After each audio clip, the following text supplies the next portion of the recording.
நேற்று இரவு ஒரு வருத்தத்தை சந்தித்திருப்போம்.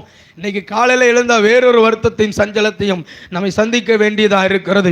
உடலிலே உபாதைகளை சிந்தித்து பாருங்கள். கடந்த வாரம் ஒரு உபாதையிலே கஷ்டப்பட்டிருப்போம். இந்த வாரம் வேறொரு உபாதையிலே உடல் உபாதையிலே கஷ்டப்பட்டு கொண்டிருக்கிறோம். மோசே அழகாய் சொல்கிறார், வருத்தங்களும் சஞ்சலங்களும் தான் நம்முடைய வாழ்விலே மிஞ்சினது. நாம் வேகமாய் பறந்து போகிற ஒரு வாழ்க்கை வாழ்ந்து கொண்டிருக்கிறோம். நம்முடைய வாழ்க்கையிலையும் சஞ்சலங்கள் நம்மளை துரத்தி கொண்டிருக்கிறது, வருத்தங்கள் நம்மளை துரத்தி கொண்டிருக்கிறது. மோசே சொல்லுகிறார், அவைகளெல்லாம் வேகமாக என்னை துரத்துகிறது. பலன் இருந்தால் மட்டும்தான் நான் எத்தனை வருஷம் வாழ முடியும்?